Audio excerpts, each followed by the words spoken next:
Hello, I appreciate you being here. Today is Monday, January 13th, 2025. I'm going to share with you Ordinary Time.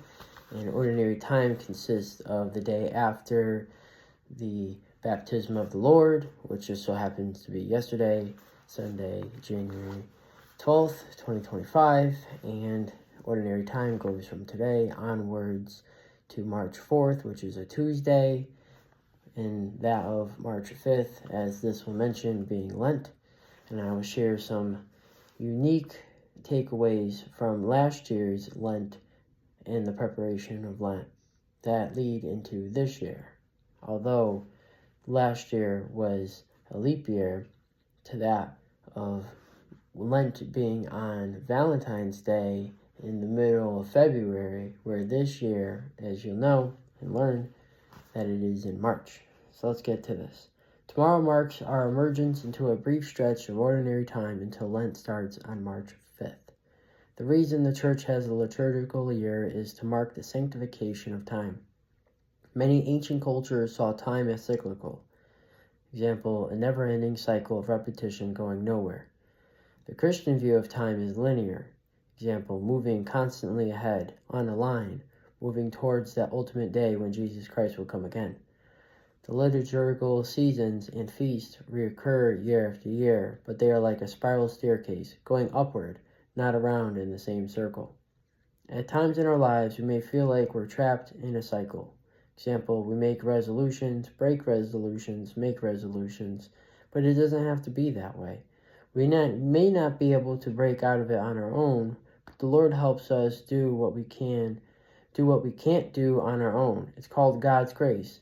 For the past 43 days, we've experienced regular prayer. There's no reason why we can't continue doing this. Consider taking your Bible and beginning with Luke 4:14, just after the baptism and temptation of Jesus. Spending time mulling over a few verses each day. They are inspired words, and the Lord speaks to us personally through them. As we emerge from the Christmas season to the rest of the Year of Grace 2025, also known as the Jubilee Year, may we stay close to the Lord, asking Him to lead us on the path He calls us to walk. So, something fascinating which they mention here in terms of resolutions and breaking resolutions is the first week of the year is one of the hardest times of the year, believe it or not.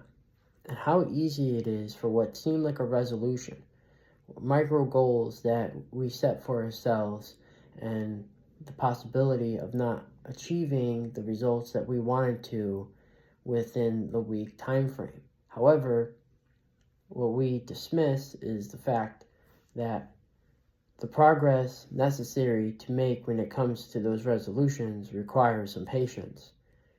And if we don't treat each week unique rather than just having the perception of, well, I failed my resolution within the first or 2 weeks of the year, therefore the rest of the year is garbage. The reality is we still have another 49 weeks for the rest of the year. So all I can say is don't let that go to waste. The reason why they mention Luke chapter 4:14 is the previous gospel was that of Luke chapter 3.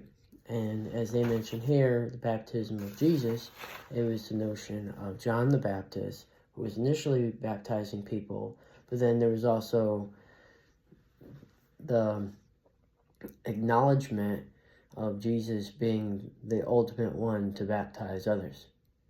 And so with that being said, I'm going to share more from the Bible onwards in the future videos and keep this going daily as it is mentioned here.